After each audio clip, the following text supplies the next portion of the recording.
My name is Yaniv Rodenski. I work as a solution architect for Couchbase here in Australia. I also have an open source project that just made the Apache incubator.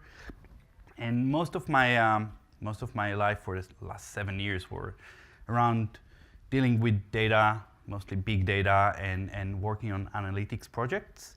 But that's not what this talk is all about. So we're going to talk about something slightly different. We're going to talk about microservices and when their data is getting to be a little bit too big and how we can solve that. So famous last words, let's build a microservice. If you've been a part of this industry for the last few years and you have a pulse, at a certain point in time you had to say that to your boss, let's build a microservice. That's the way to go. We'll build a microservice. It will be, well-defined. It will be autonomous, and it will be scalable. So we have our microservice, and our microservice even persists data to a data store, and it's scalable. Has no dependencies, autonomous, well-defined, and even our data store is hopefully scalable. If your data store is not scalable, talk to me after this. I'll hook you up. But we can scale out, right? We can have a load balancer. Our microservice is very scalable, and we're happy, and we celebrate, right? That's how it begins. We're all very hopeful about our microservice. It's a greenfield project, or at least a greenfield part of an existing project, and everything's good. Until that moment, of course, where we have new requirements, like another microservice that needs the data that we just processed in our microservice, or we need to put our data in another data store, right? So we end up with something like this. And then we're not really happy, and we don't celebrate anymore. We need to go back and start working again. Now, a lot of systems get to this state quite rapidly, right? We have multiple services that we need to hand off the data to. We have additional data stores, like a search engine or our analytics store, be it HDFS or S3 or Azure Data Lake thingy. And we get to the point where there's a lot of load on our microservices, and that is not an inbound load, that's an outbound load, where we have to serve the data that we just processed in this microservice to multiple consumers. And there are various ways that we can deal with this. Right? So we have our microservice. Right now, it is no longer autonomous. It has dependencies. And we're not scalable anymore. So different ways that we can deal with this. One of those is using our database as the integration point. That seems to be a pattern a lot of microservices take these days. You have our secondary service, service B, querying the database for the same database that our microservice just processed and put there. And we can have another microservice that just kind of ETLs or even just scoops the data into our search engine and additional stores. And there are a lot of situations like that where you see those kind of loads hitting the database. And that is not necessarily the right use for your database. Don't get me wrong. I earn my living by selling database licenses. But still, for some things, it's just too much for the database. Our databases usually have an additional overhead for querying, for indexing, for those kind of things. And it's a massive misuse of our database to use it just as an integration point, right? And another kind of aspect of that is that databases allow us to do things like change our data, right? We keep update them. And in that process, you can miss some of the updates. Our additional microservices might not get the correct version or the initial version of the data. They might miss some of the changes along the way. That's not a reliable way to store your data. So another way to think about this whole problem is to think about it like this. What if we could have a data stream and have different consumers running on top of that? So this microservice can read the data as it streams through the system. Other microservices can get the same data from the same data stream. And we can even get the data either directly to some of those stores, because some of them need the raw data. If you're doing analytics, if you're doing clickstream analysis on Hadoop, you don't want the data to be processed by your microservice before you're doing your analytics work.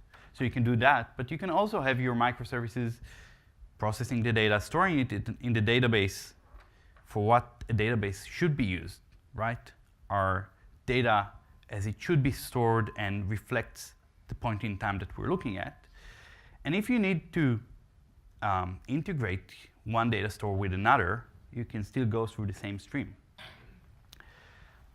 So obviously, this is not something that just our little microservice had to deal with. It happened to a lot of companies and in different scales.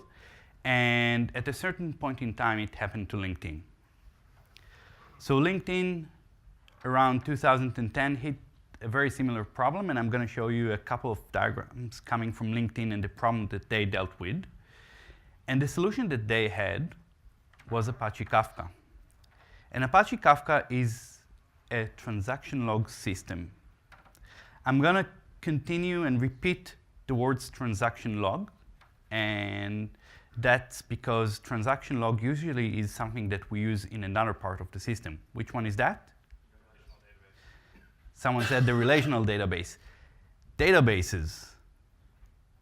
I work for a non-relational database. We also have a transaction log. Transaction log is the way that databases usually store the data. Okay? So we're talking about a pub subsystem that is based on the same concept, the same low-level concept as databases do. And it's very important in Kafka, because Kafka has some of those attributes that databases have, but it is designed to be a pub subsystem, a messaging platform, a streaming platform, if you may. It's distributed, it works in very large scale, and as I said, it was developed by LinkedIn. It is now an Apache open source project, and a very successful one. It's a top-level project, a lot of contributors, a lot of organizations are using it at scale. And you also have Confluent, which is a commercial company supporting it. So this is LinkedIn around 2010. And LinkedIn found themselves in a very similar situation to our microservices in a larger scale, right? They had all these systems. Some of them are what we now call microservices for mainly marketing reasons. But some of them are even data stores. And what they found is that they have all those integration points between the different parts of LinkedIn. It's very hard to govern. It's very hard to understand where data comes from and where it goes. And there's some additional attributes that are missing. Okay? So they replaced this mess with this. Streaming data from different systems into Kafka and having other systems like their social graph, Hadoop, and so on, picking the data from Kafka. This is the scale that Kafka was designed to work in, and this is what LinkedIn did. And they found along the way some additional benefits. As I said, Kafka is a transaction log-based system, and it's a persistent store. So your data is stored there and persisted for a certain period of time that you can configure. One of the I will treat it as an urban legend because I heard it a couple of times, but I couldn't find anywhere in writing from LinkedIn that this actually happened. But there is an urban legend that LinkedIn had a crash which brought LinkedIn completely down. And what they did, they brought their servers up. And what they could do using Kafka was to replay LinkedIn up to the point where it crashed and actually debug that on a dev environment. So there are a lot of benefits that along the way LinkedIn found in Kafka. And once we go over how Kafka works and some of the attributes, it will be very clear how that can help different systems. So this is basically Kafka at a very high level. We have producers, and producers talk to a Kafka cluster made out of brokers. And on the other side, we have consumers.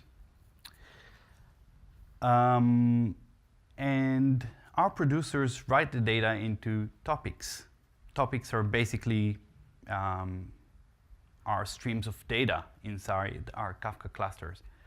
And they are made out of partitioned transaction logs. Again, I'm going to repeat that. It's a transaction log, just like our database. And those partitions can be distributed across our cluster, so we can scale out. And they can also and should be replicated, so our Kafka cluster will be fault tolerant. And our producers are quite simple. This is an example of the Java API. I'm going to use the Java APIs in this talk, mainly because some of the more interesting bits are not available in other languages, at least not yet. So producers write directly into those partitions in the topic, right? We have our producer, Kafka producer. When we initialize it, we give it some properties like a list of servers to connect to, timeouts, and so on. And we can create a producer record, which is basically a key value record. So Kafka holds key values. And we just use the producer send. Now, as I said, the producer writes directly to the partition. And this is being done based on the key. By default, what the producer does, it uses the default partitioner that just hashes the key and gets a partition which is within the range of the number of partitions we have. But because there is some implications to how we partition our data, for example, data is ordered only within a partition, okay? This key should represent some sort of business logic, but sometimes we want to control the way it is partitioned. We have an interface called partitioner that we can implement, and we can decide on our own strategy how to partition our data. Other than that, the producer is very lightweight and very straightforward. So let's go back to our overall architecture.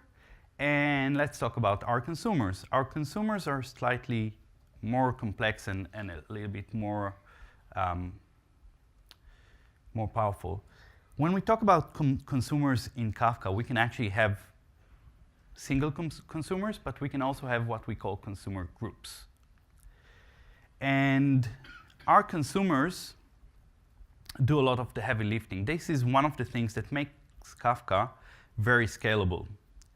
Kafka, for example, doesn't care about where the consumers are currently at with their reading.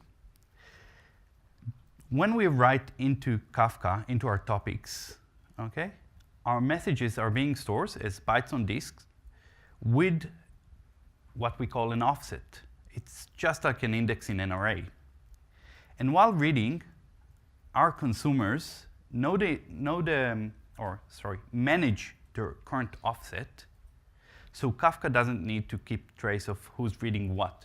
Kafka just stores the data. It has an offset. Think of it as a very large-scale array that you can access by a position, by an index, right? So our consumers can go to a specific offset and read a batch of messages, transfer that, get that. It's being transferred to them over the network and process it. That allows Kafka to be very scalable.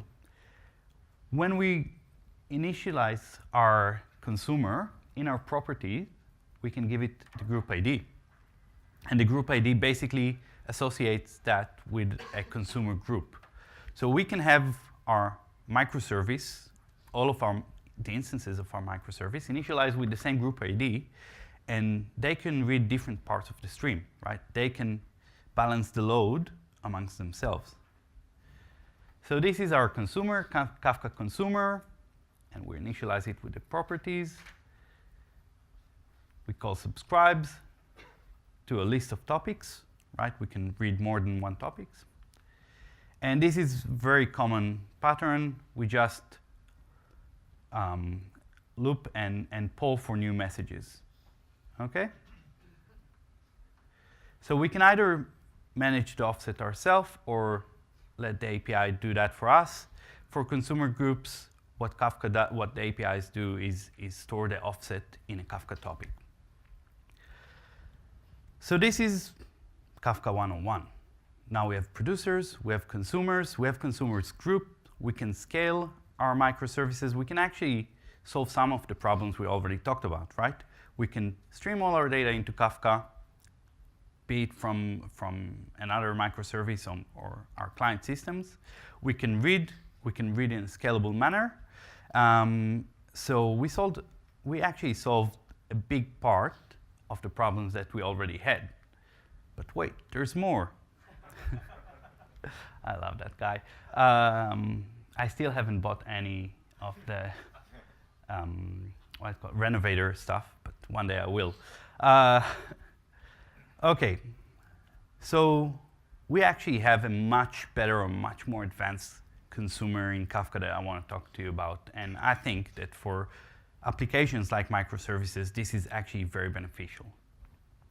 Kafka has, for the last couple of versions, a new library called Kafka Streams. And Kafka Streams basically brings a lot of the capabilities of stream processing frameworks that we see a lot in the Hadoop ecosystem and in the big data landscape into our microservices. So Kafka Stream is a part of Apache Kafka. That means it's, again, an open source project. You got the community, you got the Apache Software Foundation backing it. And you can write stream processing applications using it. One of the biggest differences, or one of few big differences between Kafka Streams and other stream processing technologies, and we're going to cover another major one, is the fact that it's self-hosted. Anyone here used Spark Streaming, Storm, any of the stream processing frameworks? No? 2? Excellent. So one thing about all these stream processing frameworks, like Spark Streaming and so on, and Apache Flink, is that they run on some sort of a server software, right? If you want to run Spark Streaming, you either need a Spark cluster, a Mesos cluster, or a Yarn cluster to run it. Same with Flink. All of them have dependencies in this big data ecosystem, which is good. It's very powerful. It comes with a lot of capabilities for analytics workloads. But if we have our own web service, our own microservices, sorry, web services is the old way to go. Yes. If we're running our own microservice stack and we run it on Kubernetes with Docker or however we want to run it, we don't want to shift into another piece of infrastructure, spin up an Hadoop cluster just to do some stream processing, just to get the semantics of processing a stream of data. So that's the old way of running those frameworks that basically gives us this continuous processing of data that runs through our system, right? We want something that we can run within our microservices, and this is one of the things that Spark Streaming brings to the table. So we have a couple of interesting APIs in Spark Streaming. Kafka Streams, sorry. Too many frameworks. So the first one and very important one is the KStream API.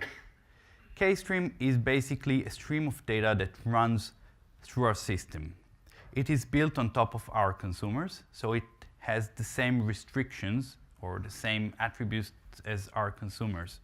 Right? Our consumers read from different partitions. Messages are ordered only within those partitions. But other than that, we just get this API that allows to do things like, this is just a stream that I get off Twitter. And our K-stream just gets all these tweets. And what we do now, we take all the tweets and we make an array of words out of them. Obviously, this is just for the slide. Obviously, you would like to do some better parsing, maybe some regex. There are different white spaces that you can hit with tweets. And flat map is also very common in stream processing, and in fact, in data processing applications. It basically takes those arrays and make one stream out of them. So now we have our key that we stored, which is the same key that we've partitioned, and a word for each key. We can do things like map. Map takes one value in our stream and maps it to another value. So instead of a key and a value, because we're not interested in our key anymore, we can just emit the value and value. This is obviously very good coding. But I almost forgot to say, what I'm doing here, the example that I'm showing here is the hello world of every data processing application nowadays. It's word count. We basically want to count how many times each word appears in our stream. And we can do count by key. Count by key is very interesting because it's an aggregation. And we have this function that aggregates now. And because we have this function that aggregates, we're going to do toStream because we want to generate a K-stream again. So there's a bit of a subtlety here. When we did the aggregation, we actually stopped returning streams, and we returned something a little bit different I'm going to talk about. But basically, what we have now is a stream that gives us a word and its count, how many times it appeared. So what is the thing that we've created with count by key? This is a very interesting and I think the most powerful concept in Kafka streams. And it comes from what Confluent called the stream table duality. So to understand, we have a stream here. The stream is basically people and their location. So basically myself and my wife. We both started in our stream in Melbourne. We came to Sydney, and my wife is already back in Melbourne. Right? This is a stream. When we look at this stream, we just have a chain of events. We have Yaniv in Melbourne, Maureen in Melbourne, Yaniv in Sydney, Maureen in Sydney, and Maureen in Melbourne. That's all we have. But if we want to look at this point in time, in what we call a table view, this is what happens right now. Right now, Yaniv is in Sydney, Maureen is in Melbourne. And for some things, this is what we're interested in, right? We're looking at this point in time. For other things, we actually want the streams. We actually want to see the events as they go through the system. So this is the duality between stream and table in the Kafka streams terminology. And this brings us to another API called K-table. K-tables are basically a table representation of our data. And they allow us to see the data as it is right now in our stream, in our microservices. And that's a very unique capability. So for example, we saw count. Count gives us a count, current count of the instances right now. But we can do other things. So we can do reduce by key. Reduce by key basically for every key allows us to do an aggregation on the values. Okay, so if our value is something like a number that we want to sum, we can just add them to each other. Right now, for this specific table that we've just seen, all I want to do is return the later location, right? I'm interested in the latest value in my stream. So this basically creates a new K-table. And my K table can be, or is being updated as the string goes through the system. So why is that important? It's important because if we have different pieces of data, let's say we have a list of items that we're purchasing, okay? And we're also interested in where currently the person doing the purchases is located. In normal applications, our consumers will get the stream as it goes through the system, and we'll have to get the data from some data store, like our database. And this means they need to go over the network. They need to do a database query to get my location, my current location, if they want to see this point in time, right? This is a lot of what our web service, microservices are doing. They're getting the stream of data, whether it's Kafka or just messages going through the systems. They process it, they update the database with the current state. What Kafka Streams allows us to do is to have both of those things in the same microservice. So we can have a K table being updated in memory, and we can have the stream, and what we can do is join them.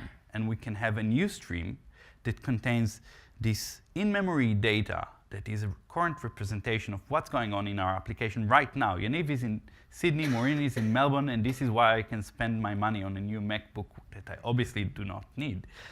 So this is some of the power of Kafka Stream. Think about it as a in-memory cache that being updated by your stream at all time. So K-tables basically bring us this distributed data store that sits within our microservices. And if we design it correctly, because our consumers read from the same partitions by the key, we can have data locality. We know that if we do it correctly, all the events where the key is Yaniv are going to be in this instance, and also the current location of Yaniv is going to be in this instance. We do not shuffle data around the network anymore. We have locality in this data store that is being updated by the stream. So we can still query it. It still is a sort of a database. Again, I sell databases for a living, and not this database. But it gives us a lot of the semantics of databases in memory based on our stream. And this is why it's very powerful. And this is how we join. Okay? This is basically a K stream, which is the result of the join between user products, which is our another K stream, and user locations. And what we do is basically create a new key value, and I just created this products locations per object. It's just an object, so I have a key and a new value that contains both of those data items.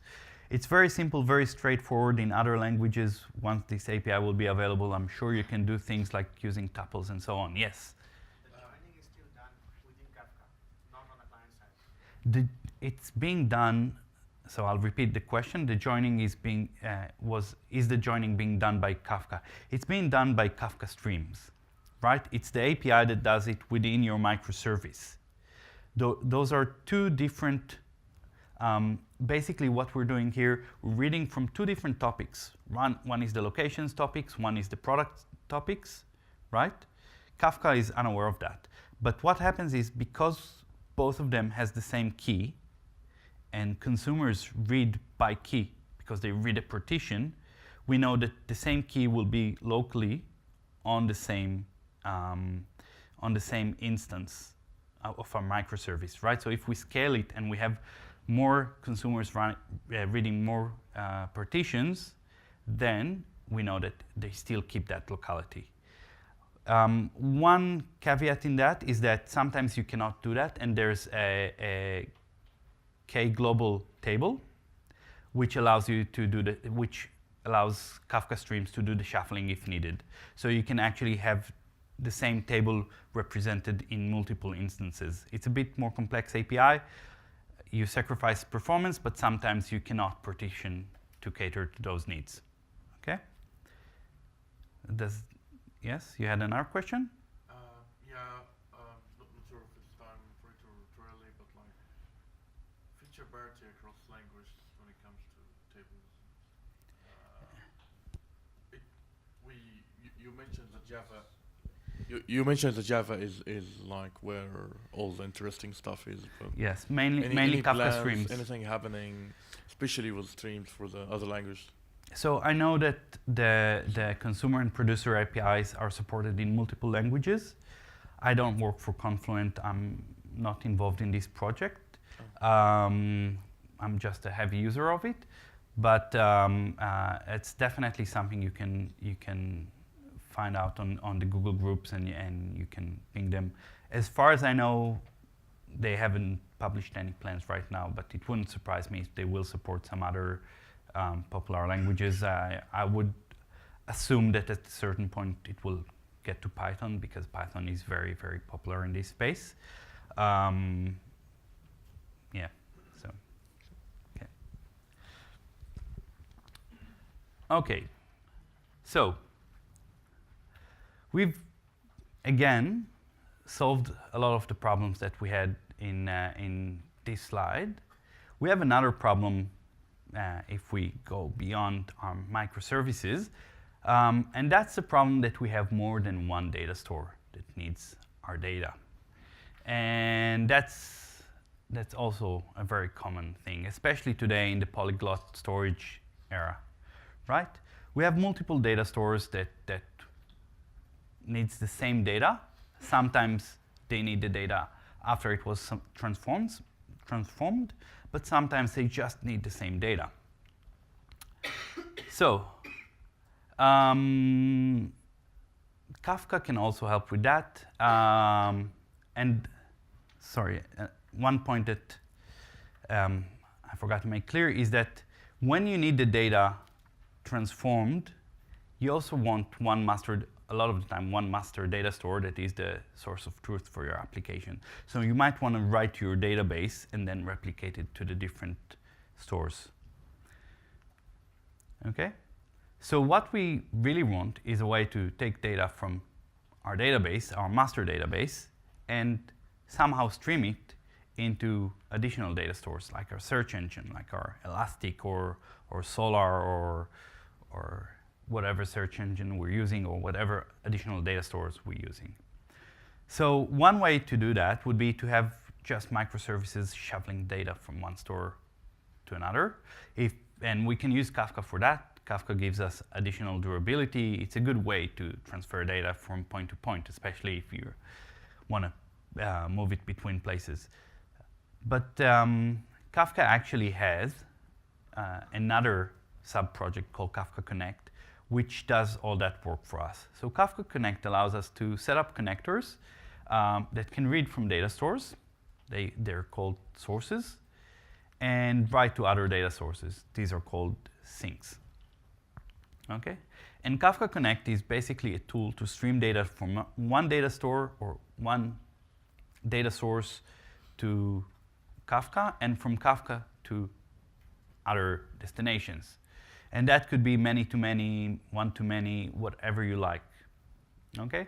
It's very scalable. I'm going to talk a little bit about that. Basically, it's an additional cluster software that can run on the same machines or different machines. You can play with that. And gives you some management capabilities.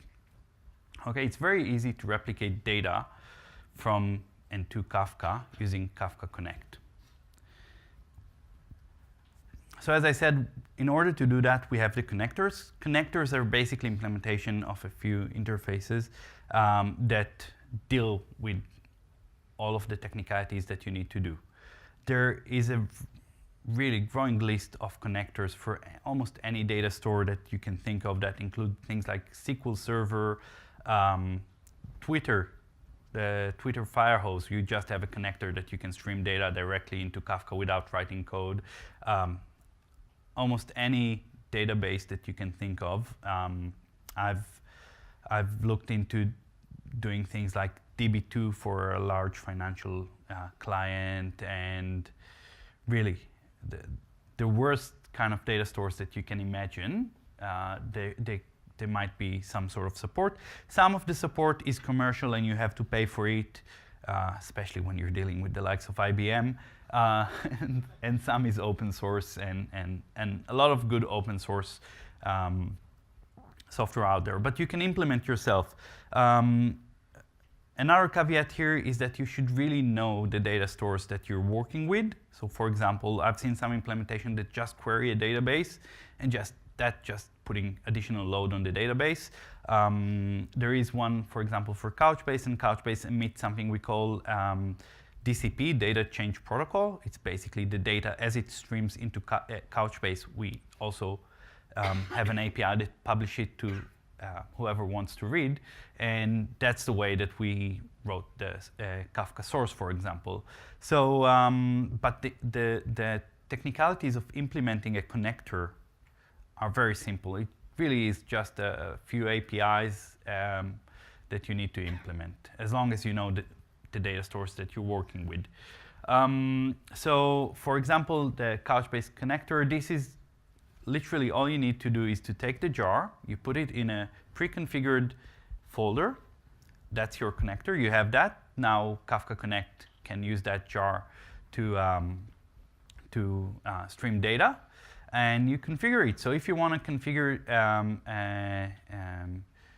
Couchbase as a source, and you can see that our connector class is Couchbase source connector, you configure things like the number of tasks that you have, and again, tasks are just instances that run as consumers, and those can be scaled across the cluster.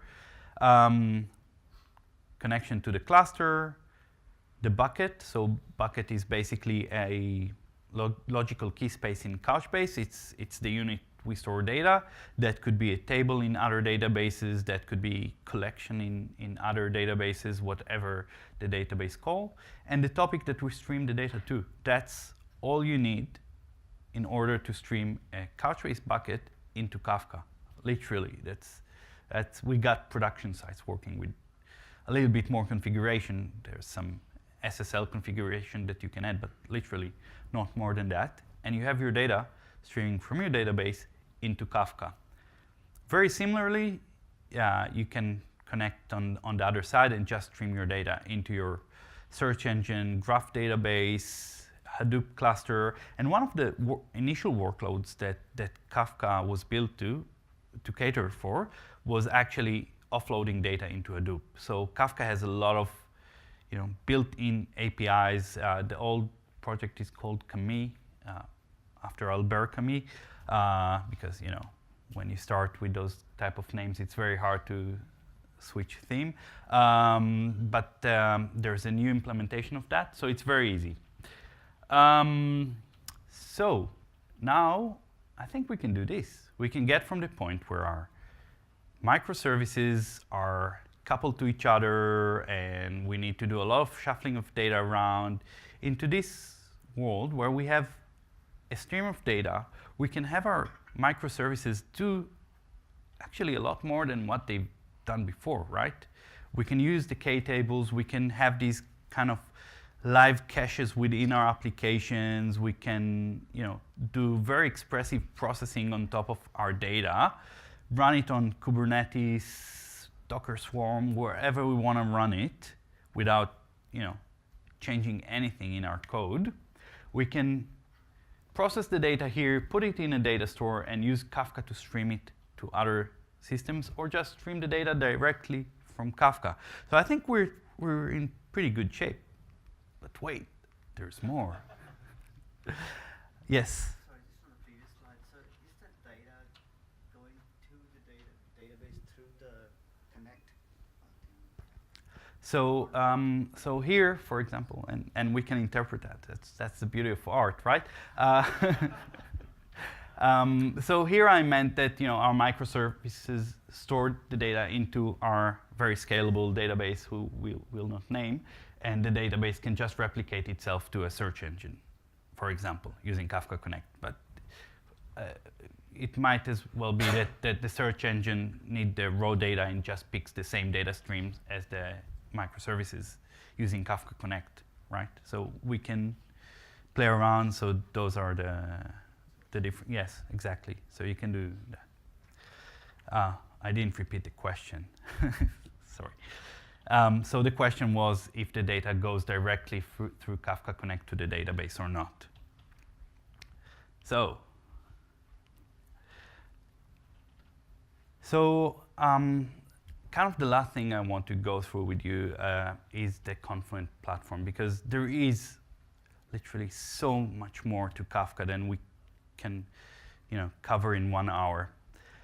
The Confluent platform is a commercial product by Confluent. It has two variations. There's an open source one and a commercial one. I'm not going to tell you more about the licensing because I don't know a lot and I don't represent Confluent. But Confluent is a company that was created by a lot of the original team members of Kafka within LinkedIn. They spun up Confluent and they created this platform. And this platform gives us some more capabilities that we usually need for microservices and for other applications that might use Kafka.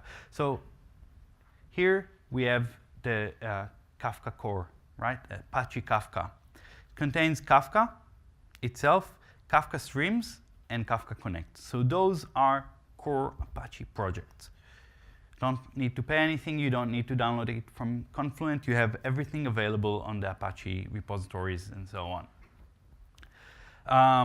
There are additional open source parts to it. So there's the connectors. Some of them are being developed by Confluent. Some are being developed by different data stores, like Couchbase did for the Couchbase connector, and some are by the community. We have the client, a lot of investment by Confluent in those clients, including, for example, the C# client. Another very interesting bit is the schema registry. And one thing we didn't talk about is when we use these pub subsystems, a lot of the time we sacrifice some of the capabilities of calling an API directly. We sacrifice basically the capability of defining our API some way, right?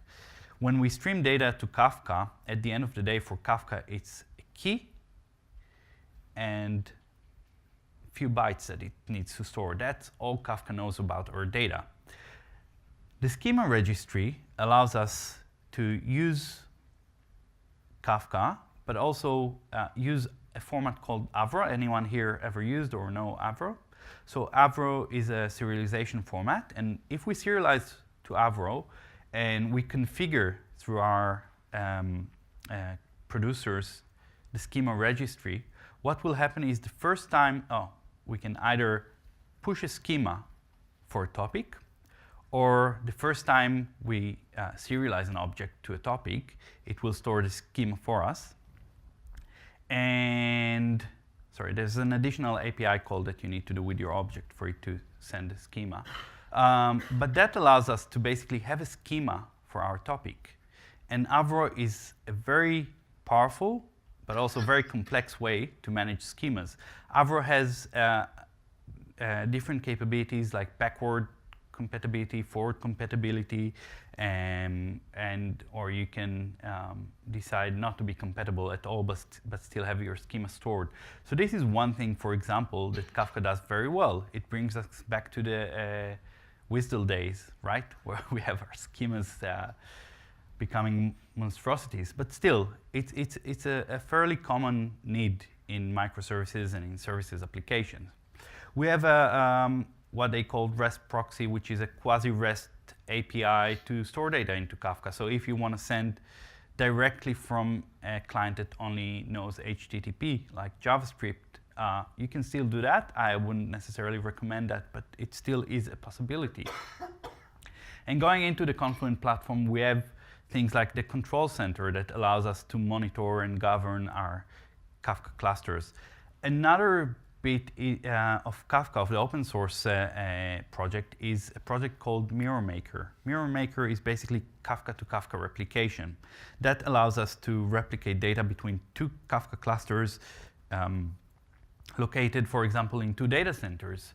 The problem with that is that Mirror Maker doesn't have a lot of the security bits that you need to do that at scale and at enterprise level. So the Confluent platform does do that.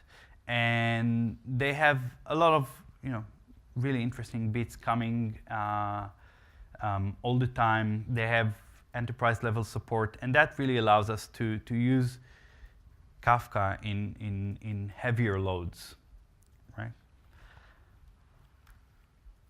So we actually are a bit quicker than I anticipated, and that's all I wanted to show you today. But really, I think the main message here is that Kafka can really power and enable microservices applications, right? Kafka comes from, or is best known for what it does in the big data space. And this is how I became familiar with Kafka. The first time I used Kafka was to offload data into a Hadoop cluster using Kami and MapReduce, and that was a long time ago.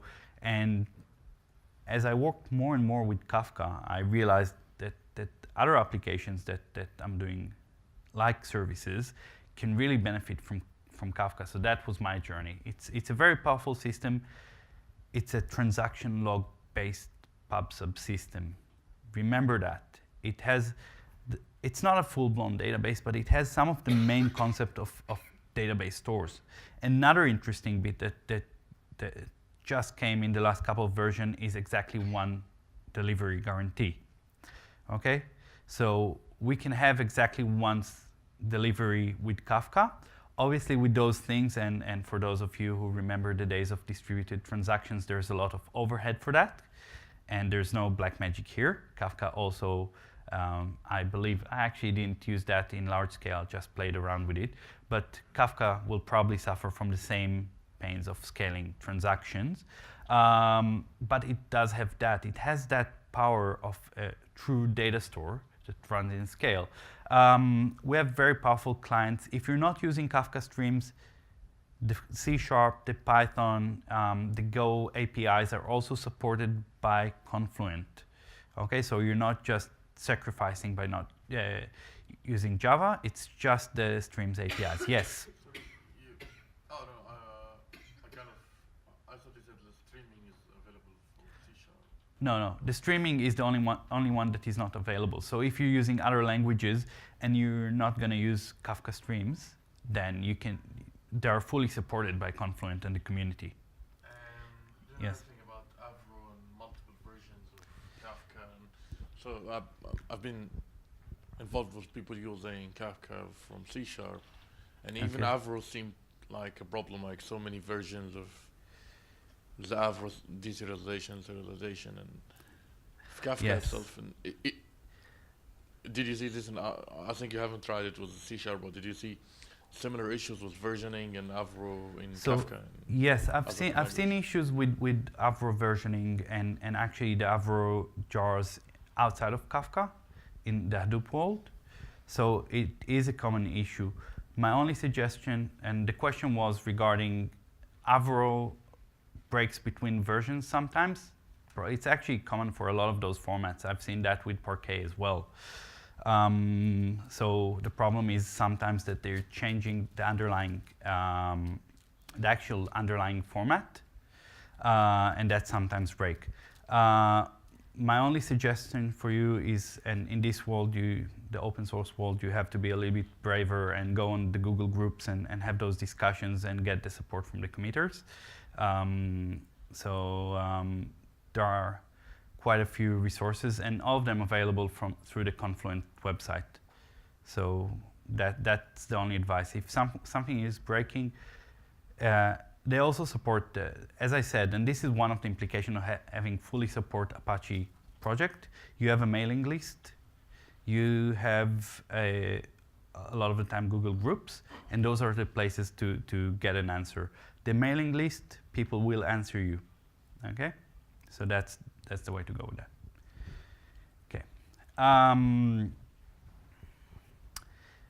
Another very compelling thing for Kafka is the unification of microservices and stream processing. Once you start working in the stream processing world and you're used to doing those, fluent APIs, one-liners that really transform your data and do a lot of things in very few chain functions. I will not use any big words for that. It's very hard to go back to the times where you have to loop through data structures and transform your data. The Kafka Streams API does a great job of that, so you can use that within your microservices. Kafka Connect, for me, it's magic. It takes so much work that I used to do as a data professional for setting up those polyglot systems, and just waters it down to a few configuration files, and that's it. I'm good to go. We can enforce schemas. We can use the full-blown Confluent platform if we'd like to, but we can keep it open source. And really, it's a great community. So my only advice is, if you haven't already, just install Kafka and take it for a spin. You won't regret it. Yes? So where is the authentication and authorization concerns across the stream managed? In here. So, Consuming service needs to know the context of the call. what? Again? Sorry, so the question is around how does the consuming service at the other side of the stream so know it's about not the call context? Okay, sorry. So it's not the security implications. It's you need to also have some context with your data. Yeah. Okay, so there are two ways that you can do that, right? And that's a very good question. The question is, how can I have the security context or some context of my call on the other side, on the consuming side? And there are two ways that you can do that. You can have it as part of an object serialized into Kafka, and then you just read that, and that's one use case. If that data repeats itself, right? It's something like a session for a user, and you want that constantly available, you can have that in an additional stream, and you can join that using K-tables and K-streams. And that way, you have very little data running through the second topic, the topic that gives you the context. You have that in memory within the instance of your microservice, and as data comes, you can join those streams. So that's a very good question, shows the power of K-tables. Yes. Let's do the mic, because I forget to repeat the questions. Yeah, a few questions. Yes. So for the core Kafka API, I mean the core Kafka client, is the .NET client as good as other language clients, or there's a deficiency there? I see a no here, and I haven't used it extensively. I have to admit, most of the work I do is on the JVM, but it is supported by Confluent. And if you raise your voice and you say that you need it and you want it, that's the way to influence those type of projects, right? If people shout enough, you get better support. I'm not sure that it's not as good as some of the other APIs. It's just that those type of projects and the dependencies, for example, with Avro, it's dependencies on additional libraries that might break. So, and as I said, and this is an enterprise-grade product, right? I was working with Cloudera, and the version of Parquet changed and broke a cluster processing, I think, 50 terabytes of data. We had an Impala database that just one day went poof. Okay, so those kind of shifts sometimes happen in those type of projects. The best way to deal with it is go on the mailing list and seek advice there. And obviously not just upgrade all the time to the latest version. Yeah. So what's the actual communication between the clients and Kafka? Is it like an API, or what's the? So yes, you have the consumer and producer APIs for that. I'm asking many questions because I'm very new to it. Is there any Kafka app available as a service from anybody, like without installing your own? There've been some announcement by Confluent. That's one option. In Microsoft Azure, you have an HD Insight Kafka cluster. Okay. So Kafka can be managed either manually. You can just install the different instances of a cluster. Nothing wrong with that. You can run it as a framework on Mesos, or you can run it on Yarn in Hadoop. Okay. So with Microsoft, there is HD inside Kafka service. With Confluent, I've seen, I can't commit exactly what it is, but I've seen some announcement and some discussions regarding Kafka as a service solution as well. And just 2 more questions, sorry. There's a thing called Apache NiFi. How is that related to Kafka? Okay. Good question, really good question. So Are they competing products or? No, so Apache NiFi basically gives you, if anything, it's competing with Kafka Connect, but it allows you to basically connect with data sources and destinations and do some transformations in a UI environment. And one of those destinations can be Kafka, right?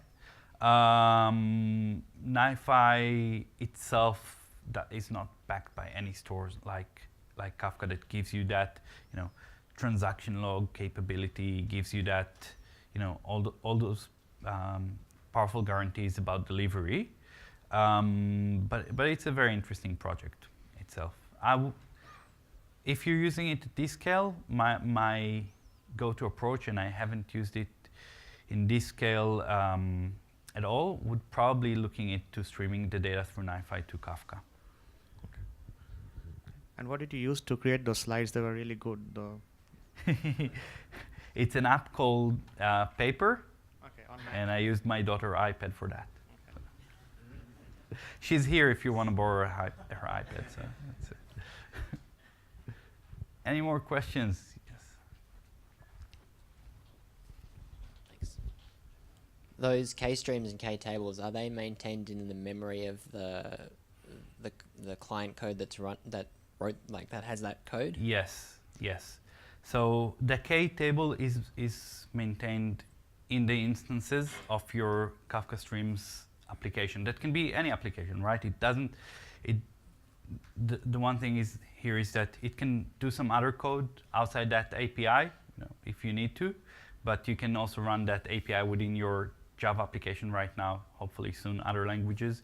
And yes, so the K table is in that consumer, being constantly updated in memory, and it's up to you to partition correctly so you don't blow up that instance. And again, with the K-stream, yes, it's basically a consumer that gets the data continuously.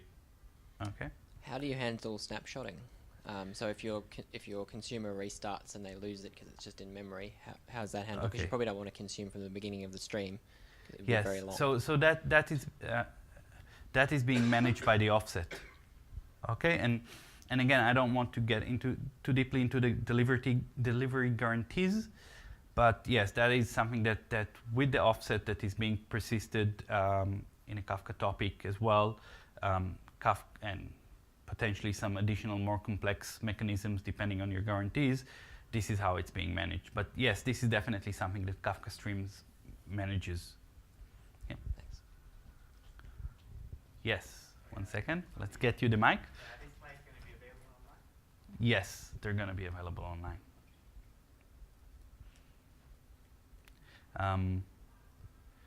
Okay, if that's all, thank you very much.